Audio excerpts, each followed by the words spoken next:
Hello everyone, learning योद्धा में आपका हार्दिक स्वागत है। तो आज का लेसन करते हैं स्टार्ट। पिछले वीडियो में हम ट्रांजैक्शन नंबर 3 तक कर चुके थे। अब ट्रांजैक्शन नंबर 4 करते हैं। ट्रांजैक्शन नंबर 4 है डिपॉजिटेड ₹10,000 इन बैंक। हमने कैश डिपॉजिट किया है 10,000 रुपया बैंक में। सो इसका एंट्री हम टैली प्राइम में वॉचर पे करते हैं। सो वॉचर को उसके लिए ओपन कर लेते हैं और यहाँ पर ऑलरेडी कॉन्ट्रा वॉचर ओपन है और आप राइट हैंड साइड में देख सकते हैं काफ़ी सारे फंक्शन की दिए हुए हैं और उसके शॉर्टकट की दिए हुए हैं, यानी F4 for Contra, F5 for payment, F6 for receipt, F7 for general watcher. ये सारे वॉचर्स के शॉर्टकट की दिए हुए हैं। आप एक और शॉर्टकट की देके H फॉर चेंज मूड, लेकिन H के नीचे अंडरलाइन किया हुआ है। अंडरलाइन करने का मतलब ये है कि उसके साथ आपको कंट्रोल भी प्रेस करना है, यानी आप कंट्रोल H प्रेस करेंगे तो चेंज मूड हो जाएगा। सो मैं प्रेस करने जा रहा हूँ कंट्रोल H ताकि मैं मूड को चेंज कर पाऊँ। सो हमारे साथ प्रेस करें आप कंट्रोल H। जी, कंट्रोल H प्रेस करते ही आप देख सकते हैं चेंज मोड होने का ऑप्शन में आ गया। मैं डबल एंट्री को एक बार सेलेक्ट कर लेता हूँ। डबल एंट्री से हम यहाँ पर एंट्री करेंगे। डबल एंट्री को ओपन करते ही यहाँ पर आप देख सकते हैं लेफ्ट हैंड साइड में क्रेडिट लिख के आ रहे हैं।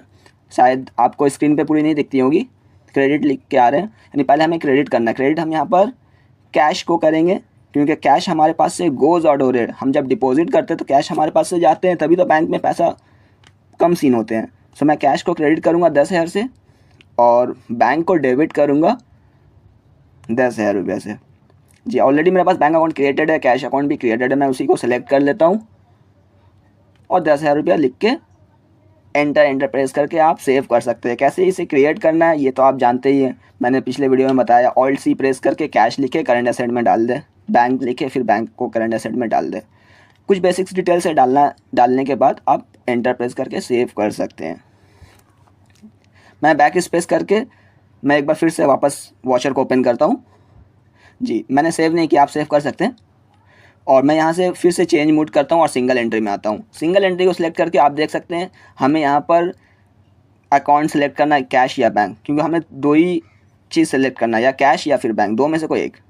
मैं यहाँ पर बैंक को सिलेक्ट कर लेता हूँ क्योंकि यहाँ पर जो है फर्स्ट में हमें डेबिट करना होता है और बैंक अकाउंट डेबिट होते हैं डिपॉजिट करने पर। डिपॉजिट करने पर ऑब्वियसली बैंक तो डेबिट होंगे और कैश को मैं यहाँ से क्रेडिट कर दूंगा। और कैश को मैं क्रेडिट करूँगा और अमाउंट में सिर्फ एक बार लिखूँगा 10,000 रुपया। लास्ट में जब डबल एंट्री कर रहे थे तो उसमें हमें 2 बार लिखना पड़ रहा था, लेकिन यहाँ पर हम सिर्फ एक ही बार लिखेंगे 10,000 रुपया और एंटर प्रेस करके सेव कर देंगे। और हमें यहाँ पर क्रेडिट या डेबिट सेलेक्ट करने की भी ज़रूरत नहीं पड़ती है। और अगर आप विड्रॉ करते हैं तो विड्रॉ के लिए आपके पास कैश को हम डेबिट करेंगे क्योंकि विड्रॉ करने पर आपके पास कैश कम सीन होते हैं।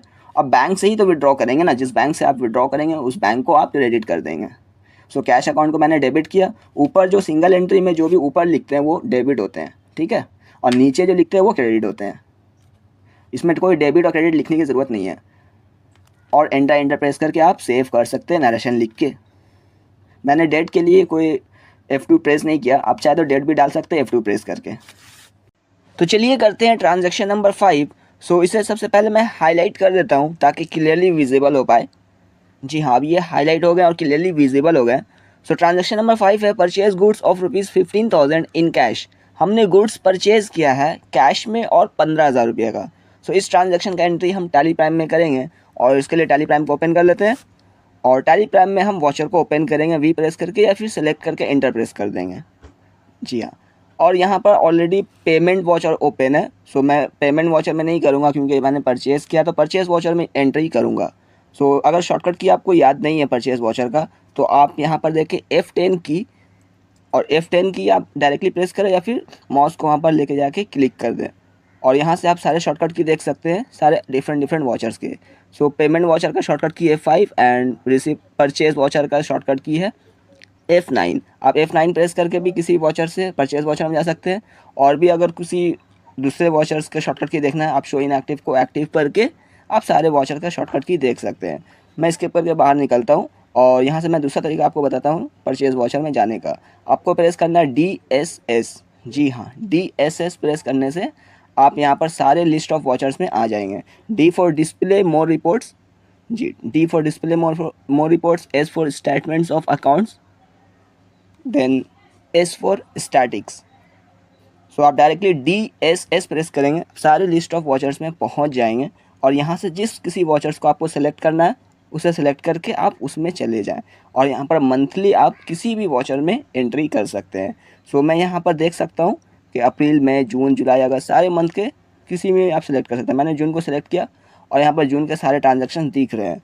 सो मैं किसी भी ट्रांजेक्शन पे ऑल डे प्रेस करके मैं परचेज वॉचर में और जून मंथ में एंटर कर जाऊँगा। सो जिस वॉचर को मैंने सेलेक्ट किया था और ऑल डे प्रेस किया था उसी डेट में एक दूसरा परचेज वॉचर ओपन हो गया है यहाँ पर, और यहाँ पर मैं एंट्री कर पाऊँगा। तो परचेज नंबर डाल देते हैं 1 और इनवॉइस नंबर या बिल नंबर मैं कोई भी एक रैंडमली डाल देता हूँ, लेकिन आपको हमेशा इनवॉइस या बिल देख के ही इनवॉइस नंबर या बिल नंबर लिखना है या डालना है, ठीक है। तो मैं यहाँ से सिलेक्ट कर लेता हूँ INV बाय 2024-25 बाय 001।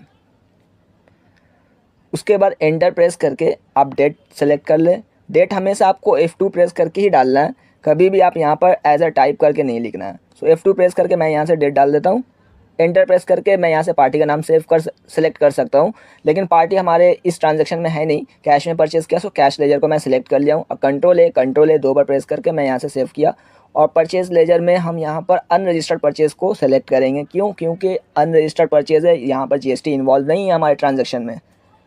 और उसके बाद क्या आपने एक चीज़ गौर किया, यहाँ डेट 2 जगह लिख के आ रहे, 21 जून 2024 और 25 जून 2024। सो करेक्ट कौन सा है? करेक्ट 25 जून 2024 वाला है, राइट हैंड साइड वाला, ठीक है। हमेशा राइट हैंड साइड वाला जो है ऊपर में वही करेक्ट डेट है। ये जो है आप स्किप कर सकते हैं, इग्नोर कर सकते हैं। अब यहाँ पर आइटम का नाम पूछ रहा है, नेम ऑफ आइटम। सो मैं यहाँ से कंट्रोल-H करके मूड को चेंज कर दूँगा, क्योंकि हमारे केस में आइटम नहीं है। सो आइटम इनवॉइस के जगह में हम एज अ वॉचर यूज़ करेंगे। एंटर प्रेस करके एज अ वॉचर में आ गए और कैश को क्रेडिट करेंगे 5000 से। कंट्रोल ए 2 बार प्रेस करके सेव करेंगे। 5000 से कैश को क्रेडिट करेंगे और डेबिट कर देंगे अनरजिस्टर्ड परचेज़ को, जो कि ऑलरेडी लेजर क्रिएटेड है अनरजिस्टर्ड परचेज़। तो इसे मैं डेबिट कर देता हूँ अनरजिस्टर्ड परचेज़ को 5000 से। एंटर प्रेस करके आप सेव कर सकते हैं, या फिर डायरेक्टली कंट्रोल ए प्रेस करके भी सेव कर सकते हैं। आई थिंक अमाउंट जो है 15000 था, मैंने 5000 लिख दिया, आप चेंज कर लेना, ठीक है। मैं स्किप करके बाहर निकलता हूँ यहाँ से, मैं सेव नहीं कर रहा, आप सेव कर लेना। स्किप करके बाहर निकला और वापस ट्रांजैक्शंस पे जाते हैं और नेक्स्ट ट्रांजैक्शन है purchase goods of ₹75,000 against check.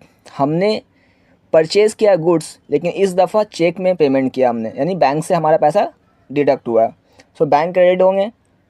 चलिए, तो इसके लिए हम टैली प्राइम को वापस ओपन करते हैं और यहाँ से ऑल डे प्रेस करेंगे और परचेज़ वॉचर में एंटर हो जाएंगे।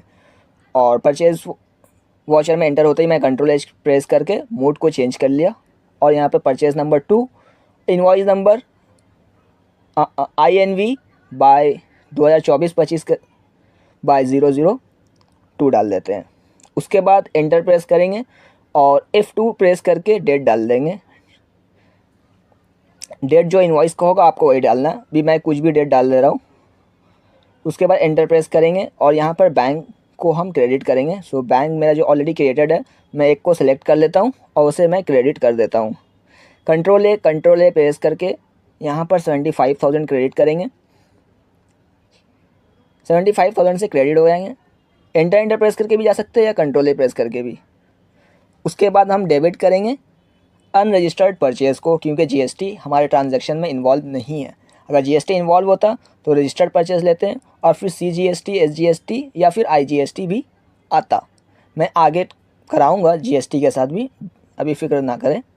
कंट्रोल ए प्रेस करके सेव कर ले या फिर एंटर प्रेस करके। मैं स्किप करके बाहर निकल गया और नेक्स्ट ट्रांजैक्शन में देखता हूँ purchase goods of ₹5,000 from Ram against cash. हमने कैश में परचेज़ किया है राम से, चाहे मैंने राम से ही परचेज़ किया लेकिन कैश में किया है, तो यहाँ बैंक के जगह में हम सिर्फ कैश कर देंगे, बाकी सारे एंट्रीज सेम ही होंगे, क्योंकि यहाँ पर हमारे पास से कैश गोज़ आउट हुआ है। सो कैश को हम क्रेडिट करेंगे और कैश लेजर ऑलरेडी क्रिएटेड है। कैश को मैं सेलेक्ट करके, जी मैं एक बार अमाउंट चेक कर रहा हूँ, जी हाँ ये इस ट्रांजैक्शन में 5,000 है और इससे पहले वाले ट्रांजैक्शन में 15,000 थे। सो आप करेक्ट कर लेना, कंट्रोल ए प्रेस करके या फिर एंटर प्रेस करके आप सेव कर सकते हैं। तो चलिए करते हैं transaction number 8, purchase goods of ₹20,000 from Ram. हमने राम से गुड्स परचेज़ किया है 20,000 का और वो भी क्रेडिट पे या फिर उधार पे। जैसे कि इस ट्रांजैक्शन में ना ही कैश ना ही बैंक के बारे में बताया गया, यानी ये ट्रांजैक्शन उधार पे या क्रेडिट पे हुए हैं। नेक्स्ट है goods costing ₹5000 return to Ram. हमने 5000 रुपये का गुड्स रिटर्न कर दिया राम को, मे भी कुछ डिफेक्टिव लगने की वजह से रिटर्न कर दिया राम को। सो इसके लिए मैं को रिटर्न का एंट्री पास नहीं करूँगा, बल्कि इशू करूँगा डेबिट नोट अपने क्रेडिटर राम को, और अपनी लायबिलिटी 20,000 से 15,000 कर लूँगा, या कह लें अपनी लायबिलिटी को कम कर लूँगा। जब भी हम परचेज़ करते हैं और अपने क्रेडिटर के लायबिलिटी को कम करना होता है तो डेबिट नोट इशू करते हैं। डेबिट नोट एक वॉचर है जो हम यूज़ करते हैं। सो यहाँ से DSS प्रेस करेंगे गेटवे ऑफ टैली से। गेटवे ऑफ टैली से DSS प्रेस करने के बाद लिस्ट ऑफ वॉचर में आ जाएंगे या टाइप्स ऑफ वॉचर में आ जाएंगे, और यहाँ से मैं सेलेक्ट कर लूँगा परचेज वॉचर। परचेज वॉचर में मैं सेलेक्ट कर लूँगा कोई भी एक मंथ, जून सेलेक्ट कर लिया। यहाँ से कोई भी एक ट्रांजैक्शन के ऊपर ऑल डे प्रेस करके परचेज वॉचर में आ जाऊँगा। परचेज नंबर मैंने डाला 3, और इनवॉइस नंबर या बिल नंबर मैं यहाँ डाल देता हूँ INV/2024-25 003। उसके बाद डेट डालेंगे F2 प्रेस करके। जी हाँ, डेट हमेशा आपको F2 प्रेस करके ही डालना है। यहाँ से डेट डाल देने के बाद ये आइटम इनवॉइस में मैं इसका मूड को चेंज कर देता हूँ Ctrl+H प्रेस करके, और इसे वॉचर में सेलेक्ट कर लेता हूँ। और यहाँ से मैं एंटर प्रेस करके पार्टी का नाम दे देता हूँ। पार्टी जैसा कि हमारे केस में राम है, तो Alt+C प्रेस करके पार्टी क्रिएट कर लेता हूँ राम। सो आप प्रेस करें Alt+C। जी हाँ, Alt+C प्रेस करके लेजर क्रिएशन में आ जाएंगे, और यहाँ पर राम एज अ लेजर डालेंगे, और नेक्स्ट अंडर जो है वो सन्ड्री क्रेडिटर जाएंगे। सन्ड्री क्रेडिटर करंट लायबिलिटी के अंदर आते हैं, और एंटर प्रेस करके कुछ डिटेल्स अगर और डालना चाहें तो डाल सकते हैं। मैं इसके ऊपर के बाहर आया, और जो ऑलरेडी मेरा क्रेडिटर क्रिएटेड है मैं उसको सेलेक्ट कर लेता हूँ अरहत को। मैं एक बार डिटेल्स आपको दिखाता हूँ Ctrl+Enter प्रेस करके। जी हाँ, Ctrl+Enter प्रेस करके मैं डिटेल्स को चेक कर सकता हूँ। अरहत को मैंने क्रेडिटर के अंदर ही डाला है, और भी कुछ डिटेल्स है। मैं स्किप करके बाहर निकलता हूँ। जी हाँ, मैं स्किप करके बाहर निकला हूँ। अरहत को फिर एंटर करता हूँ, Ctrl+A फिर प्रेस करता हूँ, फिर Ctrl+A प्रेस करके डेटा को सिलेक्ट कर लेता हूँ, और यहाँ पर क्रेडिट करता हूँ अरहत को 20,000 रुपये से। और इसे मैं न्यू रेफरेंस सेलेक्ट करूँगा, क्योंकि मैंने रेफरेंस डाला है तभी यहाँ पर ये रेफरेंस दिखेंगे अगर न्यू रेफरेंस लेंगे तो। और ड्यू डेट जो इनवॉइस का डेट है वही डेट डालते हैं, और 20,000 रुपये से क्रेडिट करते हैं अरहत को। नेक्स्ट डेबिट करेंगे हम अनरजिस्टर्ड परचेज़ को, क्योंकि ये GST वाला परचेज़ नहीं है, ये नॉन GST वाला परचेज़ है, तो हम अनरजिस्टर्ड परचेज़ को डेबिट करेंगे सेम अमाउंट से 20,000 से। एंटर प्रेस करके सेव कर सकते हैं। मैं सेव नहीं कर रहा हूँ, आप सेव कर सकते हैं एंटर प्रेस करके या फिर Ctrl+A प्रेस करके। मैं स्किप करके बाहर निकलता हूँ। जी हाँ, स्किप करके बाहर निकल के बिल्कुल गेटवे ऑफ टैली पे आते हैं, और यहाँ से प्रेस करेंगे हम DAL डाल। जी हाँ, प्रेस करेंगे DAL डाल, DAL डाल। जी D4 है, D4 होते हैं display more reports, A4 accounts book, and L4 ledger. So DAL डाल for display more report, A4 accounts books and L4 ledger. So यहाँ पर कोई भी लेजर को सर्च कर सकते हैं। अरहत को मैंने सर्च किया, और इसका क्लोजिंग बैलेंस मैं यहाँ से देख सकता हूँ, जो कि डेबिट बैलेंस दिख रहे हैं 12,800 रुपया। क्रेडिटर का डेबिट बैलेंस होता है एडवांस, यानी हमने एडवांस दे रखा है अरहत को 12,800 रुपया। सो मैं एक डेबिट नोट इशू करता हूँ। सो इसके लिए मैं स्किप करके यहाँ से बाहर निकलता हूँ, और या फिर मैं यहीं से डायरेक्टली F10 को क्लिक कर लेता हूँ, और यहाँ से F10 को क्लिक करता हूँ, और लिस्ट ऑफ वॉचर्स को देख सकता हूँ। यहाँ पर डेबिट नोट का जो शॉर्टकट की है Alt+F5, या फिर कुछ और भी शॉर्टकट की देखना चाहते हैं तो आप स्क्रॉल करके देख सकते हैं, और उसके लिए शो इनएक्टिव करेंगे और सारे लिस्ट ऑफ वॉचर्स देख सकते हैं, उसके शॉर्टकट की देख सकते हैं। लेकिन हम डेबिट नोट इशू करेंगे, और डेबिट नोट इशू करने के लिए मैं डेबिट नोट को सिलेक्ट कर लेता हूँ और एंटर प्रेस करता हूँ। और यहाँ पर मैं पार्टी का नाम अरहत है, अरहत को सेलेक्ट कर लेता हूँ। Ctrl+A प्रेस करके डेटा को सिलेक्ट कर लेंगे, और लेजर अकाउंट में डालेंगे अनरजिस्टर्ड परचेज़। जी अनरजिस्टर्ड परचेज़ डालने के बाद Ctrl+H प्रेस करके हम मूड को चेंज कर लेंगे, क्योंकि ये आइटम इनवॉइस में, और मैं इसे एज अ वॉचर यूज़ करूँगा क्योंकि आइटम के डिटेल्स हमारे पास नहीं है। सो अरहत को मैं Ctrl+A प्रेस करके सेव कर लूँगा। अरहत को मैं यहाँ से Ctrl+A अगेंस्ट रेफरेंस लूँगा, क्योंकि मेरे पास रेफरेंस ऑलरेडी है, ये वाला जो रेफरेंस है मैं इसे यूज़ कर लेता हूँ। इसी रेफरेंस का अगेंस्ट में मैं अरहत को डेबिट नोट इशू कर रहा हूँ, और लायबिलिटी को कम कर रहा हूँ 5,000 रुपये से। और डेबिट जैसे कि मैंने अरहत को कर दिया तो क्रेडिट परचेज़ को मैं कर देता हूँ। अनरजिस्टर्ड परचेज़ को मैं क्रेडिट कर रहा हूँ 5,000 रुपये से। मेरा परचेज़ भी कम हो जाएंगे और लायबिलिटी भी कम हो जाएंगे। और आप चाहें तो कुछ नरेशन भी लिख सकते हैं, वरना आप कंट्रोल ए प्रेस करके सेव कर